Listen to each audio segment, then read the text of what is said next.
Good afternoon, and welcome to Global Minds. Today, we are exploring a question many of us have asked ourselves. Is living abroad truly better for our personal development? To help us discuss this, I have two guests with very different perspectives. Leo is an advocate for living abroad.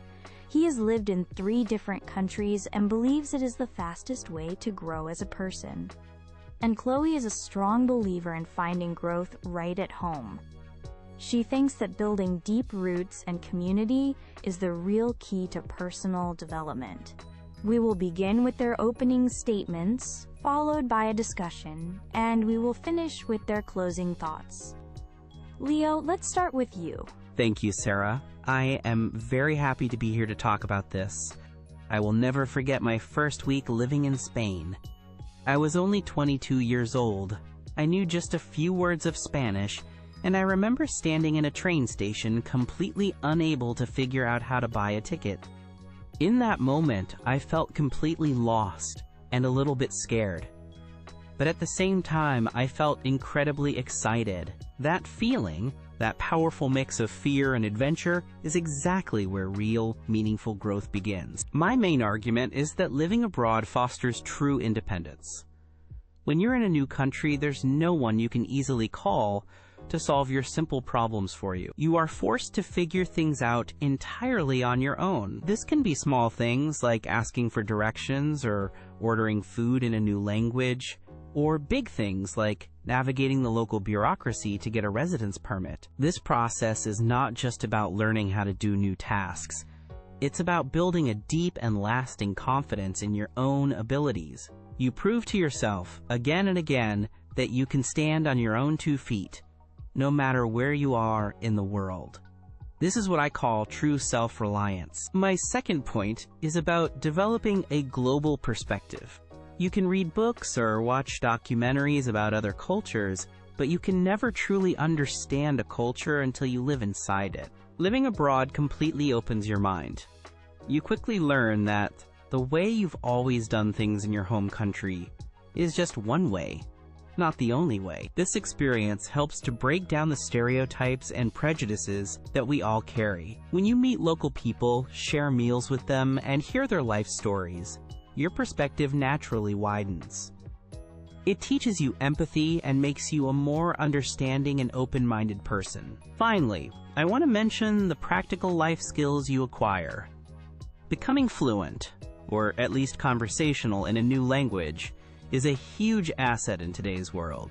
You also learn how to adapt very quickly to different social rules and how to handle unexpected problems with calm and creativity. This flexibility is one of the most valuable skills you can have, both in your personal life and your career. In the end, living abroad pushes you far, far outside of your comfort zone. It's a constant challenge, but it's through this challenge that you discover your true strengths, face your weaknesses, and find out who you really are. For me, it's the most effective journey of self-discovery a person can take. Thank you, Leo. Chloe, we'd now like to hear your opening statement. Thank you, Sarah. And thank you, Leo. I agree that travel is a wonderful and enriching experience. Seeing new places and learning about different ways of life is certainly valuable. However, I believe we need to be very careful when we use the word better. I want to argue that living abroad is not necessarily a better path for personal development. It is simply a different one. My main point is about the power of deep roots. Real, sustainable personal growth often comes from consistency, stability, and strong relationships. When you choose to build your life in your home community, you have the opportunity to cultivate deep, supportive connections with family and friends. These are not temporary friendships made while traveling. These are lifelong bonds. This strong support system acts as a secure foundation for your life. It is this security that gives you the confidence to take healthy risks, to try new things, and to fail, knowing that you have people who will support you unconditionally. Secondly, let's talk about a meaningful career. Staying in one place allows you to build a strong professional network and develop deep expertise in your chosen field over many years. This dedication leads to a different, but equally valid kind of professional achievement. It's an achievement based on loyalty, deep knowledge, and long-term contribution. This kind of stability is not boring. It's a sign of commitment and can bring immense personal fulfillment. My final point is about understanding and contributing to your own community. You can make a real, lasting difference in the place you know best. You understand your own culture's problems, its history, and its needs. Contributing to solving those problems, whether through volunteering, starting a local business, or simply being an active and engaged citizen, is a profound form of personal development. It's about improving the world right under your feet. So, in conclusion, growth does not always require a passport or a plane ticket.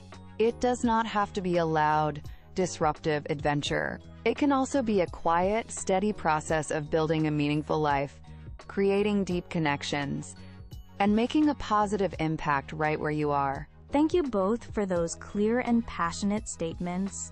It's clear you both have strong feelings about this. Leo, you spoke about the benefits of leaving your comfort zone, but this often involves serious challenges like loneliness or feeling like an outsider. Chloe, you value stability, but some might say that staying home can feel too comfortable and lead to stagnation. How do these different kinds of challenges shape a person's growth? That's an excellent question, Sarah. Yes, loneliness is a very real part of the experience for many people living abroad, especially in the beginning. I certainly felt it myself, but I have come to see that challenge as a powerful teacher. It forces you to be proactive in a way you never have to be at home. You cannot just wait for friends to appear. You have to go out and find them. You learn how to start conversations with strangers in a cafe, how to join clubs, and how to build a social circle from zero. Even more importantly, it teaches you to be comfortable with your own company. You learn to enjoy your own thoughts and to explore a city by yourself. This builds a very strong and resilient character. I believe it makes you stronger than when you are always surrounded by a familiar support system that can sometimes, with the best intentions, prevent you from facing difficulties alone.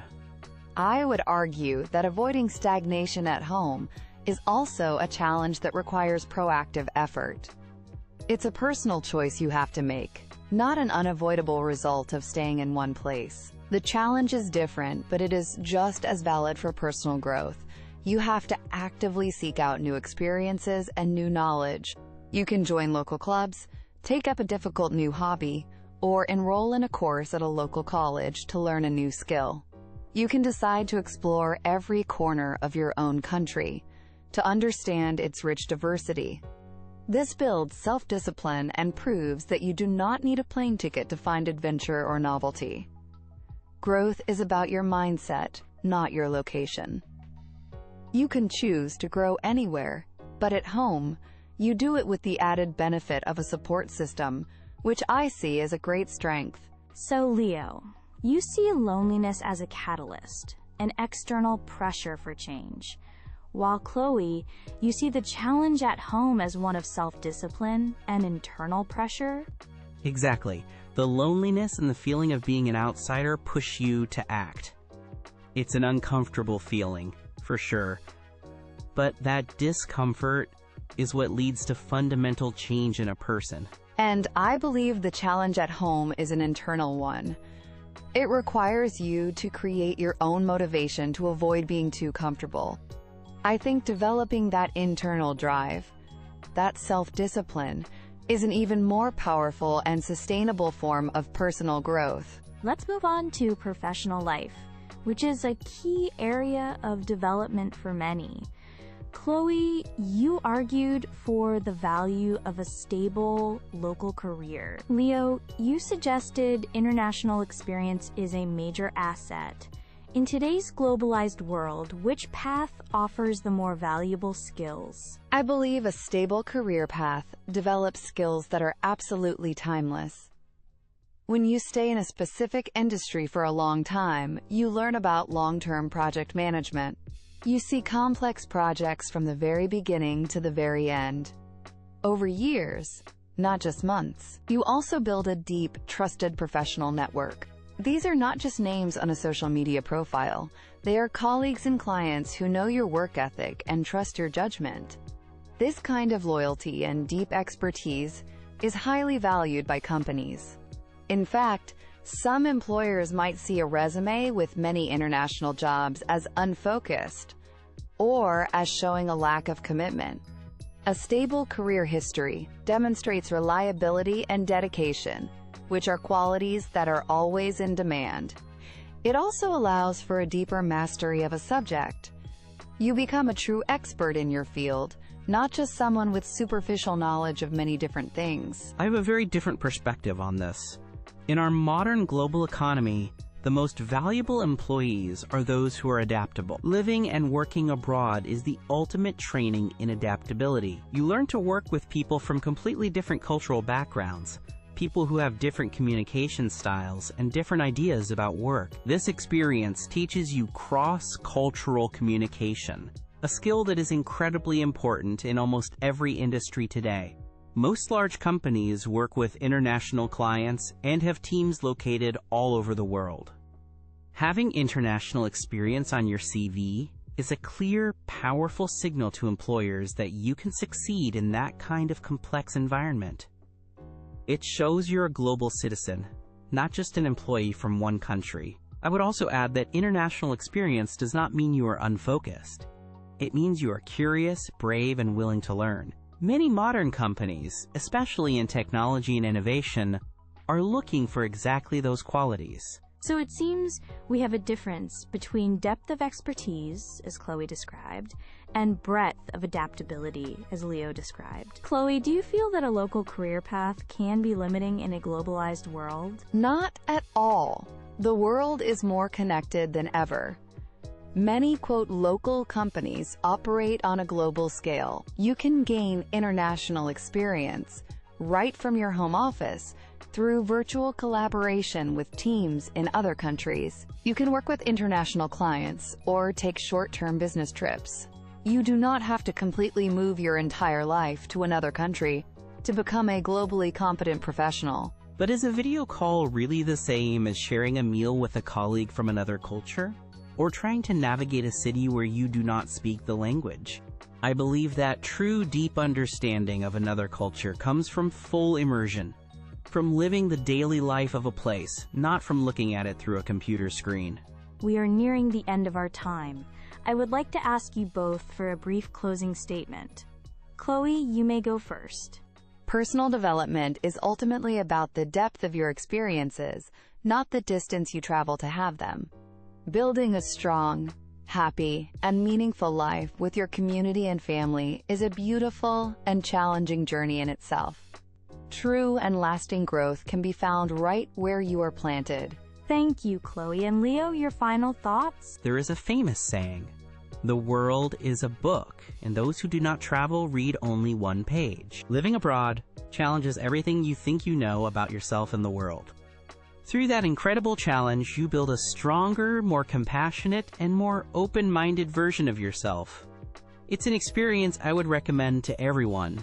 Thank you, Leo, and thank you, Chloe, for sharing such thoughtful and compelling perspectives on this topic today. We have heard two very different, yet equally valid ideas about personal development. On one hand, the idea that growth comes from adventurous expansion, from pushing our boundaries in new and unfamiliar lands. On the other hand, the idea that growth comes from cultivating deep, stable roots and contributing to the community we know and love. Perhaps the real conclusion is that the better path is a deeply personal one. It depends entirely on an individual's personality, their goals, and their unique circumstances in life. Thank you all for listening to this episode of Global Minds. Good afternoon,